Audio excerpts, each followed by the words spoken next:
I've got some of this dye here, and you're supposed to add this whole bottle to 2 quarts. And so I'm going to add about 1/4 of this bottle to a cup, and that should get us pretty close.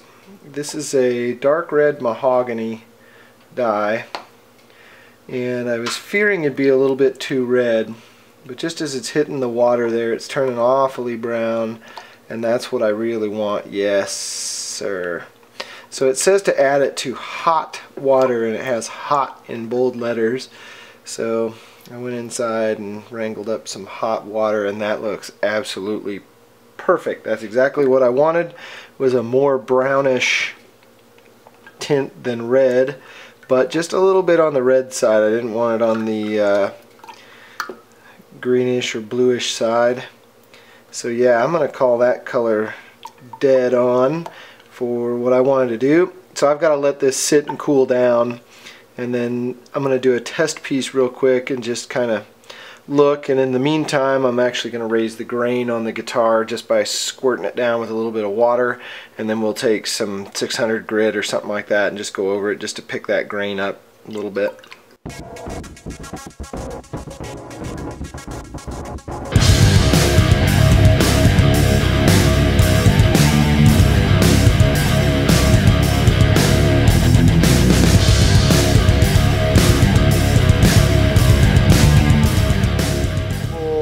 Quick sample pieces here, just kind of looking at the color, making sure the gun's going to spray the way I want it to. Running about 20 pounds of pressure in this little DeVilbiss starting line gun. Seems to be about the magic. May turn it down just a little bit more, but that was definitely a controllable pressure. So just kind of starting the gun off of the work and then moving on. So I think it's time, guys. I think it's time.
For the clear coat here, we're going to be using an automotive type clear. So the can of clear is just about empty, so I'm just going to measure it by way of Dixie cup. So we'll put in that much, and I'm hoping this will be enough to clear the clear the guitar. This is a 2-to-1 mix, so yeah, we've got a graduated Dixie cup here, so we'll be gonna get in the mask here. So yeah, 1 part hardener right there. That looks good. There we go. And we got our filter here, so through the filter we go. Always a good idea to do it this way. The compressor's pumped up. We got a gun full of paint here, and essentially we're going to start at the top and work our way down, hopefully just grabbing onto the tape as we go. So away we go, coat number 1.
translucency, a little dye action.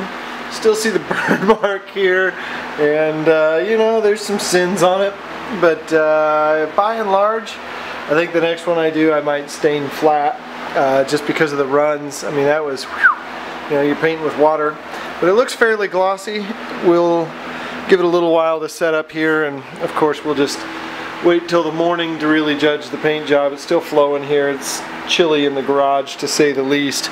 So yeah, you can see the grain, I don't know how you want to say that, but didn't absorb into the grain as well as I thought it might, or at least it hasn't yet, but plenty of time to flow. I really like the color of it.